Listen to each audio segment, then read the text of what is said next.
చూసి భ్రాంతి లేదు. వారి భాషలతో మాట్లాడారు. దేవుడు పరిశుద్ధాత్మ అనేది అది ఒక వరము. ఆ వరము పొందితే స్వస్థతను ఎవరి గురించి ప్రార్థన చేస్తామో స్వస్థత ఎవరెరుగుతాడు. అన్ని భాషలతో మాట్లాడతాం, ప్రవచనాలు వస్తాయి. ఇవన్నీ కూడా హృదయంలో నుంచి ప్రేరేపబడతాయి. దీన్ని పరిశుద్ధాత్మ. పరిశుద్ధాత్మ లేని జీవము లేని బ్రతికే. మనకు పరిశుద్ధాత్మ లేకపోతే మన జీవితమే కాదు. పరిశుద్ధాత్మ లేకపోతే దేవుని ఎలుగుట అసాధ్యమే. కనుక పరిశుద్ధాత్మను కోరుము, పరిశుద్ధాత్మను పొందుము. దేవుడు వాగ్దానము చేస్తున్నాడు. దేవుడు బిడ్డ ఈ ప్రత్యేకమైన సమయంలో దేవుడి వాక్యం ద్వారా ఆధ్యాత్మిక శక్తితో నింపబడి ఈ పరిశుద్ధాత్మ మనపైన నింపబడము. ఆ ఆత్మను మనం వ్యాపారం చేసుకునేవారు. పరిశుద్ధాత్మ వస్తుంది కానీ దాన్ని పోగొట్టుకోకూడదు. ప్రార్థన చేస్తే స్వస్థత కలుగుతుంది కానీ దాన్ని పోగొట్టుకోవడం. పరిశుద్ధాత్మను మనం పొందాలంటే పేతురు ఏం చెప్తున్నాడు? మారు మనస్సు పాప క్షమాపణ పొందితే యేసుక్రీస్తు నామములో బాప్తిసం పొందినవాడు పరిశుద్ధాత్మని వరము దేవుడు అనుగ్రహిస్తాడు. ఆత్మ సంబంధమైన జీవితం మనం జీవించడానికి గొప్ప శక్తి ఉంటుంది. భూలోకములు ఆత్మల గురించి పరిశీలించాడు వివేకానంద స్వామి. వివేకానంద ఏం చేశాడంటే, అవును ఈ ఆత్మ ఏం జరుగుతుంది, ఎలా ఉంటుంది, ఏంటని పరిశీలించాడు. పరిశీలించిన తర్వాత తాను కనుగొన్నది ఏంటంటే, పరిశుద్ధాత్మ ఆత్మ అంతా కూడా లోకంతో నింపబడినది. ఆ లోకంతో నింపబడినప్పుడు ఆ లోకంలో ఉన్న ఆత్మను మానవుడు గ్రహిస్తాడు. వివేకానందుడు చెప్పాడు, మానవుడు. అందుకే ఎగ్జాంపుల్ చెప్పారు. ప్రపంచమంతా ఒక పొలాన్ని కింద తీసుకున్నాడు, చెరువు. వివేకానంద తాను ప్రపంచమంతటి ఒక చెరువు కింద, ఆ చెరువులో నీరు ఉంటుంది. ఆ నీరంతా కూడా పరిశుద్ధాత్మ అంట. నీరంతా చెరువు అంటే ఆ ప్రపంచమంతా పరిశుద్ధాత్మ చేత నింపబడిన ఆ పొలంలో నీరంతా కూడా పరిశుద్ధాత్మ. పొలంలో నీరు పరిశుద్ధాత్మ అయితే మానవుని 3 రకాలుగా విభజించాడు. మానవుని 3 రకాలు. ఆ పరిశుద్ధాత్మ నీటిలో నింపబడిన 3 రకాలైన మనుషులు ఇచ్చారు. ఒకటి మానవుని యొక్క స్థితిగతుల గురించి చెప్తున్నారు. రాతి లాంటి మానవుడు యొక్క హృదయం ఎటువంటిదంటే రాతి లాంటి హృదయం అంట. రెండవది అటు ఇటు చందని గుడ్డ లాంటి హృదయం అంట. మూడవది ఉప్పు లాంటి బొమ్మ. ఈ 3 బొమ్మలను తయారు చేసి ఆ నీటిలో వేశారు. వివేకానందుడు చెప్పిన మాట నేను చెప్తున్నాను. మొట్టమొదట గమనించినట్టే రాతి లాంటి బొమ్మ కలిగిన మానవుడు పరిశుద్ధాత్మని నీటిలో వేసిన వెంటనే ఆ నీరు ఆ బొమ్మ రాతి లాంటి బొమ్మ లాగా పీల్చుకోలేదు.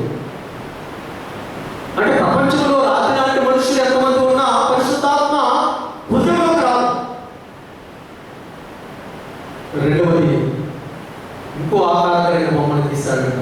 అది గుడ్డ లాంటి మనుష్యులు పోలిన బొమ్మ మరలా నీటిలో వేశాడట. నీటిలో వేస్తుంటే ఆ నీరు ఆ బొమ్మ అంటే గుడ్డ లాంటి బొమ్మ గుడ్డ పీల్చుకుంది. దాని స్వరూపం పోలేదు. దాని స్వరూపము వీటిలో లీనమవుతుంది. అంటే అటు ఇటు కానీ కొంతమంది దేవాలయానికి వస్తాము, ప్రభు బలలో పాల్గొంటాము, మళ్ళీ బయటికి వెళ్ళి లోకానుసారమైన జీవితం. అటువంటి వారు కూడా పరిపూర్ణంగా ఆత్మను పరిశుద్ధాత్మను పొందాలి. మూడవ బొమ్మ ఉప్పు లాంటి మనుష్యుల బొమ్మ.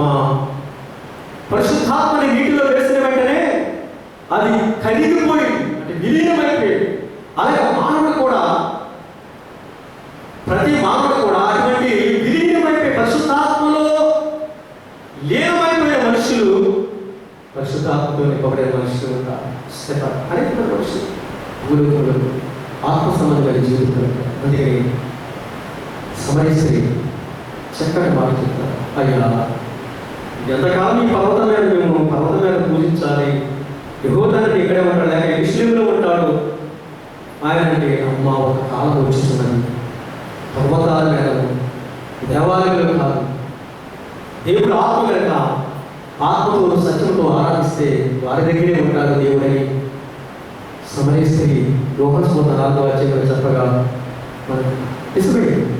ఈరోజు మనం ఆత్మతో సత్యముతో దేవుడిని ఆరాధించే బిడ్డలుగా, ఆత్మీయ శక్తిని పొందగలిగే బిడ్డలుగా మనం ఉండాలి. ఈరోజు ఈ పాఠంలో మీరు గమనించినట్లయితే సాక్షాత్మై ఉంటారు.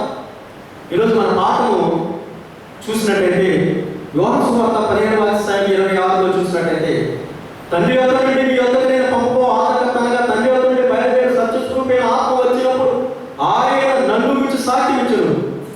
మీరు మొదటి నుండి ఎంత ఉన్నారు కనుక మీరు సాక్ష్యమిత్తులు, పేతురు శిష్యులు అనేక సాక్ష్యం, పరిశుద్ధాత్మ పొందిన వారు సాక్ష్యం ఇచ్చారు. ఎక్కడ?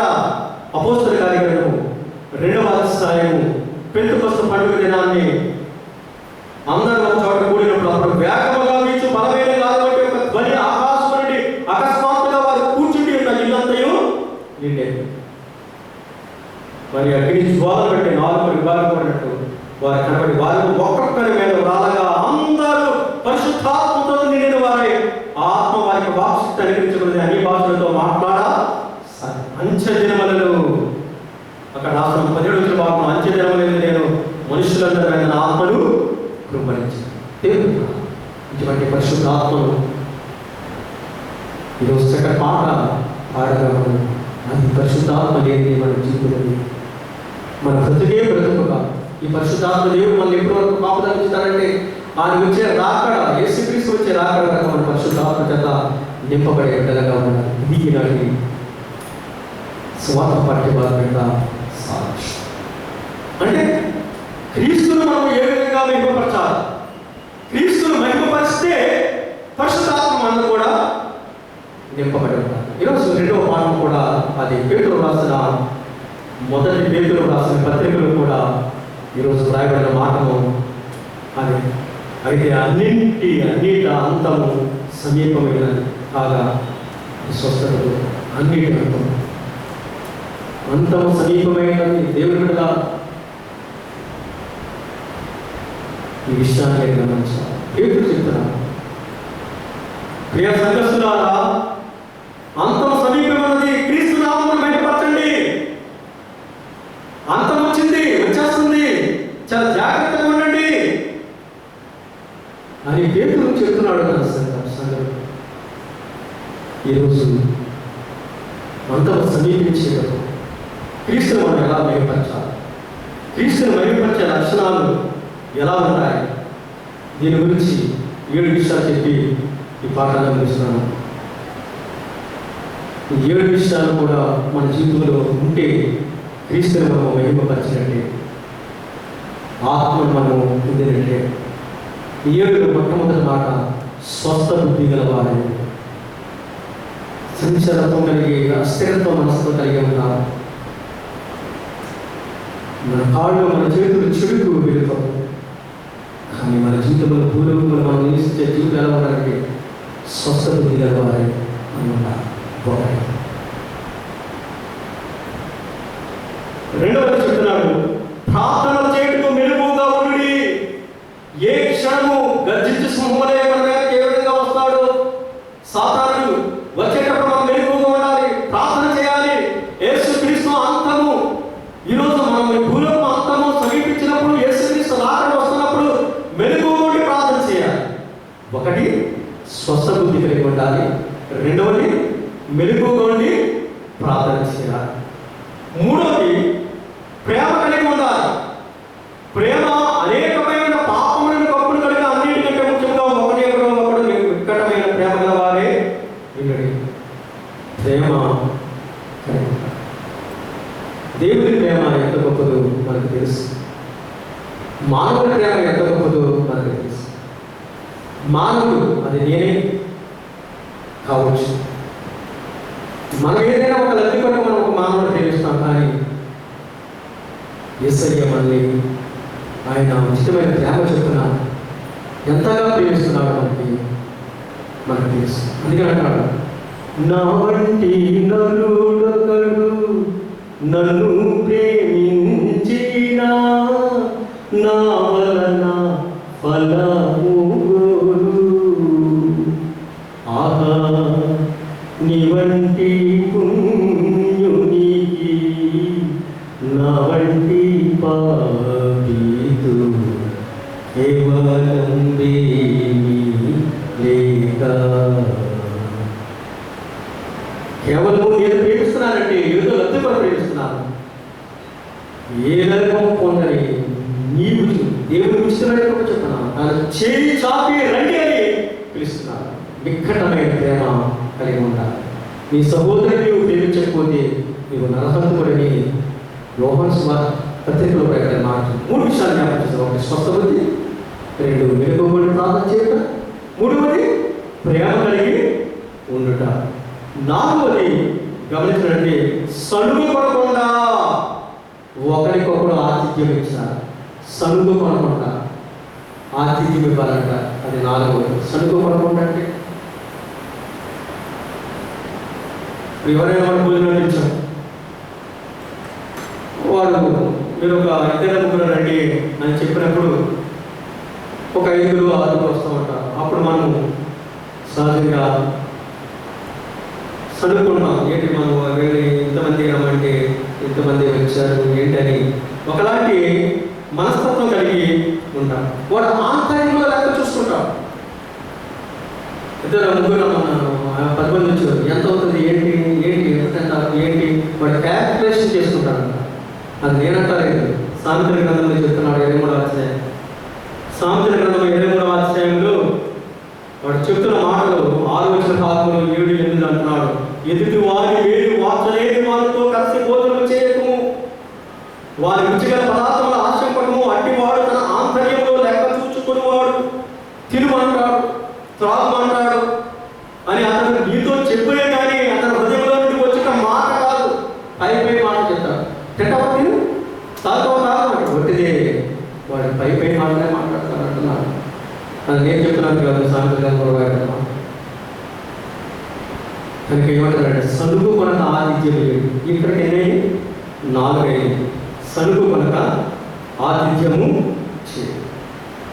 5వది మంచి గృహ నిర్వాహకుడై అనేకమైన ప్రభావాలను పొందాడు. మంచి నిర్వాహకుడై గృహంలో నమ్మకమైన వాడిగా ఉండాలి. నమ్మకమైన వాడిగా ఉంటే దేవుడు అత్యున్నతంగా నిన్ను ఆశీర్వదిస్తాడు. 5వది. 6వది ఒకరికొకరు ఉపచారం చేసుకుని. ఉపచారం మనము ప్రతి విషయంలో కూడా ఒకరికొకరు మనం ఉపచారం చేసుకునే వారిగా ప్రతి వారం కలిగి ఉండాలి.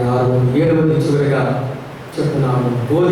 ఒకడు బోధించిన దైవోక్తులు బోధించినట్టు బోధింపవలను. ఒకడు ఉపచారం చేసిన దేవుడు అనుగ్రహించిన సామర్థ్యం నుండి చేయవలను. ఇందువలన దేవుడు అన్నింటిలోనూ యేసుక్రీస్తు ద్వారా మహిమపరచబడను. యుగ యుగముల మహిమ ప్రభావం ఆయన కూడిన కాక. ఈ 7 లక్షణాలు మనం ఎప్పుడైతే కలిగి ఉంటామో, ఈ 7 ఎప్పుడైతే జీవిస్తామో అప్పుడే దేవుడిని మహిమపరచినట్టు. దేవుడు ఎప్పుడైతే మహిమపరచామో అప్పుడే పరిశుద్ధాత్మ వలన దేవుడు మనకి అనుగ్రహిస్తాడు. దేవుడి కూడా ఈ లైవ్ ద్వారా వీక్షిస్తున్నాం కదా, పరిశుద్ధాత్మని వలన మనం పొందగలిగిన ఆత్మ సంబంధమైన జీవితం జీవించి 2 విషయాలు మనం జ్ఞాపకం చేస్తున్నాం. స్వార్థ పక్షభాగంలో మనం నేర్చుకున్న సత్యం ఏంటో జ్ఞాపకం చేస్తున్నాం. నా తండ్రి వద్ద నేను వెళ్ళిన తర్వాత నా తండ్రి వద్ద నీకు ఆధారకర్త పరిశుద్ధాత్మని పంపిస్తాను. నేను వచ్చేటంత వరకు ఆ పరిశుద్ధాత్మని నీలో ఉండి ఈ తప్పు చేయొద్దు, ఈ మంచి చేయి, ఇలా బోధించు, అలా ఉందని డైరెక్ట్ చేస్తాడు. అంతే తప్పించి తనంతా తానుగా ఏమి చేయదు. తండ్రి ఆత్మ భూలోకములు అందరి హృదయాల్లో నింపబడి ఉండాలని స్వార్థపడ్డాడు. ప్రతి పట్టుదల క్రీస్తులు వెంపడాలంటే 7 లక్షణాలు మనం కలిగి ఉండాలని జ్ఞాపకం చేస్తాను. 7 లక్షణాలు మనం ఎప్పుడైతే కలిగి ఉంటుంది ఆధ్యాత్మికమైన శక్తి మన విద్యార్థి క్రీస్తుని మహిమపరిచే బిడ్డగా ఉండాలని వాక్యంగా ఆడుతున్న తర్వాత ఈ ఆదివారం అటువంటి ఆత్మను పొందుదాము. అటువంటి ఆత్మను పొంది దేవుని బలం పొందే విధంగా ఉండాలి. ఒక మాట దయచేసి గమనించండి. మన జీవితంలో 7 లక్షణాలు కలిగి ఉండాలని నేను ఆశిస్తున్నాను. 7 లక్షణాలు కలిగి దేవుని మనం మహిమపడదామా? భయంకరమైన ప్రపంచ దేశంలో మానవుని కబలిస్తున్న కరోనా వైరస్, దాన్ని మనం ఎదుర్కొనగలంటే మంచి విశ్వాసాల వలె పోరాడి పరిశుద్ధాత్మని వరం పొంది దేవునికి మహిమను చెల్లించే బిడ్డలుగా మనం ఉంటే ఆత్మ సంబంధమైన జీవితం మనం జీవించగలగాలి. రాబోయే నాడు ఏమంటున్నాడు పేరు? అంతం సమీపించేటప్పుడు మనం ఏం చేయాలి? దేవుడు చెప్పాలి. నిజమే. వివేకానందు మనం చెప్పిన మాటల ప్రకారం ఆత్మ భూలోకంలో సంచరించినప్పుడు కూడా ఆ ఆత్మలో ఒకవేళ రాత్రి నాటి హృదయం కలిగి ఉంటే లోనికి పెడతాలి. ప్రార్థన కూర్చున్నా, వాక్యము చెబుతున్నా చెవులు మూసిపోతున్నాయి, ఆ హృదయాలు పెడతారు. ఒకవేళ రాత్రి నాటి హృదయం కలిగి ఉంటే ఇప్పుడే కాదు, ఈ క్షణమే మారు మనసు తగిన ఫలాలకు లేదా గుడిలాంటి బొమ్మ అని చెప్తున్నా. అటు కొంతసేపు దేవాలయం ఉంటారు, కొంతసేపు బయట ఉన్నారని అనుకున్నా నీ జీవితం ఫలించలేదు. ఉప్పులాంటి గొప్ప వీరమైన బ్రతుకు మన దేవుడిలో స్పిరిచువల్ ఆత్మ సంబంధమైన జీవితం ఎప్పుడైతే వీరమైన ప్రభువులు ఆత్మీయ శక్తి పొందగలము, అప్పుడు దేవునికి శక్తి చదవబడే విధంగా మనం ఆత్మను పొందగలం. దేవుని పరిశుద్ధాత్మలో పడి చూడలేదు. ఆమె సమస్త జ్ఞానం వచ్చే దేవుని సమాధానం యేసుక్రీస్తు వలన మీ హృదయాలకు తలపులకు కావలే విధంగా.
Yesu ni jira, oh Prabhu Yesu ni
దేవుడి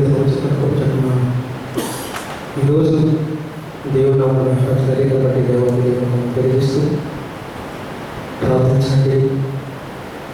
దేవుడి ఆత్మను మీరు పొందడానికి అతి త్వరలో మరలా దేవుని మహిమను మనం చూడడానికి, క్రీస్తు మహిమను మనం బయలుపరచుకోవడానికి మనం అతి త్వరలో మనం దేవుని సన్నిధిలో ఆరాధించుకోవడానికి అందుకే ప్రార్థన జ్ఞాపకం చేసుకొస్తే కోసం యథావిధిగా ఉండాలి. రేపు వచ్చే ఆదివారం కూడా మనకి మరి ఆత్మీయమైన పొందడానికి మరి ఇలాత్మను సడలించేటంత వరకు మనం ఈ లైవ్ ద్వారా వీక్షిస్తున్న మీరు సంఘం వరకు ప్రార్థన చేయండి. సంఘంలో ఉన్న ప్రతి వారి వరకు మీ అందరి ప్రార్థన జ్ఞాపకం చేసుకుని దేశము, రాష్ట్రము, ప్రపంచ దేశంలో ఉన్న వారి వరకు మీరు ప్రార్థించి దేవునామని మహిమించవలసిందిగా కోరుచున్నాను. ఈనాటి కార్యక్రమం ముగించుకుందాం. మనం ముగించడం ముందు చివరి ప్రార్థన మా భాషలో చేస్తాం. వారి ప్రార్థన ఆయన తీసుకుందాం. దానికి ముందుగా ఆంధ్ర క్రైస్తవ కీర్తన పుస్తకం నుండి 622వ పాట పాడిన అనంతరము ప్రార్థన ప్రభు ప్రార్థన దీనితో శ్రవణిస్తున్నాం.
సర్వకృపాలకి యెహోవా తండ్రి,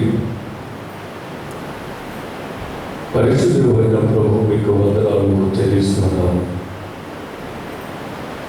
నెలలేని కృపను బట్టి ఆరోగ్యం తర్వాతి పరిశుద్ధతలో ప్రభు మీ సన్నిధానంలో చేరి మిమ్మల్ని స్తుతించుటకు మిమ్మల్ని ఆరాధించేటువంటి ధన్యతను మాకు అనుగ్రహించినందుకు మీకు వందనాలు చెల్లిస్తున్నాం. ఈ ఉదయకాలం పరిశుద్ధ మార్కు శతవార్షిక లూథరన్ దేవాలయంలో ఇదిగో తండ్రి లైవ్ ప్రోగ్రాం ద్వారా సంఘములో అనేక మంది విశ్వాసులను బలపరచబడటానికి మీరు ఆశీర్వదించిన వర్తమానాన్ని బట్టి మీకు వందనాలు చెల్లిస్తున్నాను.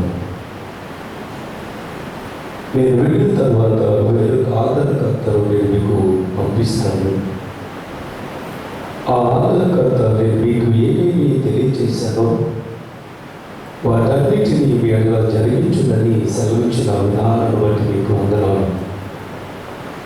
అవును ప్రభు, మీ పునరుత్థాన శక్తిని కలిగి ఉన్న మేము క్రైస్తవ విశ్వాసతలో కలిగి జీవించవలసిన లక్షణాలు ఇదిగో విధినటువంటి మేము ఆ లక్షణములను అనుసరించి మా విశ్వాస దినాన్ని కొనసాగించడానికి సహాయం.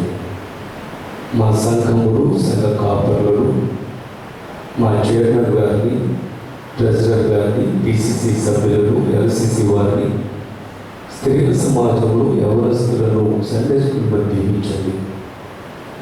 ఏర్పడినటువంటి ప్రతికూల పరిస్థితుల నుండి మిమ్మల్ని సమూహముగా కూడి ఆరాధించేటువంటి అనుకూలమైన పరిస్థితులను కలుగు చేయగలిగిన వాడు మీకు వందనాలు. ఇదిగో తండ్రి, ఈ కరోనా వైరస్ ద్వారా ప్రపంచ దేశాలు అనేక విధాలుగా కలిగి ఉన్నటువంటి శోధనలు ఇదిగో తండ్రి, మానవ జీవన విధానం అతలకుతలమైపోతున్న సమయంలో ఎంతోమంది వారి వారి దైవములను ప్రార్థన చేస్తుండగా సజీవుడమైనటువంటి ప్రభువు మీ నామములో విశ్వాసముతో అడుగుతూ ఉండగా సహాయములు దయచేయగలిగిన వాడు నీవే కనుక ఇదిగో తండ్రి, ఈ వైరస్ బారి నుండి విడుదల చేసి మేమందరూ కూడా మిమ్మల్ని స్మరించే ధన్యతను కలుగ చేయండి ప్రభు. ఈ వైరస్ బారి నుండి తప్పించుకుండటానికి పోలీస్ యంత్రాంగం అయితేనేమి, ప్రభుత్వం అయితేనేమి, ఆరోగ్య సిబ్బంది అయితేనేమి, పారిశుద్ధ్య కార్మికులు అయితేనేమి, ఇంకా డిపార్ట్మెంట్స్లో పనిచేస్తున్నటువంటి వారైతేనే స్వచ్ఛందంగా వారు చేస్తున్నటువంటి ప్రయత్నాలను మీరు సఫలపరిచి ఎదుగుతున్న వరదగతిలో ప్రభు ఈ వైరస్ నుండి విడుదల చేయమని మీకు విజ్ఞాపనం చేస్తున్నాం. ఈ లైవ్ ప్రోగ్రామ్ను ఎదుగుతున్న వీక్షిస్తున్న ప్రతి బిడ్డను, ప్రతి ఆత్మను మీరు రక్షించి ఆధ్యాత్మికంగా బలపరచండి. వారి సమర్పణలు ఆశీర్వాదకరంగా ఉంచండి. ఇదిగోదని మా బ్రాంచ్ చేసిన మా సెక్షన్స్ మీరు దీవించి ఆస్వాదించండి. మా దేశ ఇదిగోదని పరిపాలన చేస్తున్న పరిపాలకులను, రాష్ట్రంలో పరిపాలన చేస్తున్న పరిపాలకులను దీవించి ఆస్వాదించండి. మా సంఘులు ఆయా దేశాలలో, ఆయా ప్రాంతాలలో నివసించుతూ ఉండగా మీ భద్రత వారికి దయచేయమని మీకు విజ్ఞాపన చేస్తున్నాం. కొనలతో నాకు కరుణించు ఉన్నాను. సహాయం ఎక్కడి నుండి వచ్చును, యెహోవా నాకు సహాయం కలుగును. అవును ప్రభు, మీ సహాయం కోసం ఎదురు చూస్తూ ఉండగా మీ చిత్తం అయితే సహాయం దయచేయమని మీకు విజ్ఞాపన చేస్తున్నాను. వాహనములు నడుపుతున్నటువంటి బిడ్డలు వారి గమ్యస్థానంలో చేరేంత వరకు కూడా మీరు తోడుగా ఉండండి. అనేక మంది వలస కార్మికులు వారి ప్రయాణాలలో తోడుగా ఉండండి. పరిశుద్ధుడ మహోన్నతుడు అని మా తండ్రి, ఈ సమయంలో సెయింట్ మార్క్ సెంటనరీ లూథరన్ దేవాలయ పక్షమున ఇదిగో తండ్రి ప్రార్థన చేస్తుండగా మా ప్రార్థన మీరు ఆలకించి మీ కృపాదేవుడిగా కృపర్పించమని వ్యాధులలో, బాధలలో, శోధనలో, ఇబ్బందులలో, ఇరుకులలో ఉన్న ప్రతి బిడ్డను విడుదల చేసి సహోదర ప్రేమ కలిగి జీవించే ధన్యతను ప్రసాదించమని ఆరాధన ముగించుకుని మా గురాలను పెడుతున్నాం. మీ చిత్తమైతే మరొక పర్యాయం మీ సన్నిధానంలో చేరి ఆరాధించే ధన్యతను మాకు కలుగు చేసి మహిమపడమని పగలు 8 రాత్రి 2 సమీపించకుండా కాచి కాపాడి సంరక్షించమని ఈ దినమును చూడలేక ఎంతోమంది బిడ్డలు మీ సన్నిధానములకు పిలువబడి ఉన్నారు. విడిపడిన కుటుంబాలకు మీ ఆదరణ ప్రసాదించి మహిమ ఘనత ప్రభావములు చెందమని యేసు నామములో వేడుకొని ప్రార్థన చేస్తున్నాం తండ్రి. ఆమేన్. పరలోకమందున్న మా తండ్రి, నీ నామము పరిశుద్ధపరచబడును గాక, నీ రాజ్యము వచ్చును గాక, నీ చిత్తము పరలోకమందు నెరవేర్చుకున్నట్లు భూమి యందు నెరవేరును గాక. మా అనుదినాలను మాకు దయచేయండి. మా ఎడల అపరాధము చేసిన వారు మేము క్షమించిన ప్రకారము మా అపరాధములను క్షమించదు. సోదరులతో కాదు రాజ్యము శక్తి మహిమ నిరంతరము నీవైన తండ్రి. ఆమేన్. ప్రభువుని ఆశ్రయించి నేను కాపాడును గాక, ప్రభువు నీకు తన సన్నిధిని ప్రకాశమనేసి నేను కరుణించు గాక, ప్రభువు నీ మీద తన సన్నిధి కాంతిని నింపజేసి నీకు సమాధానం కలుగు చేయను గాక.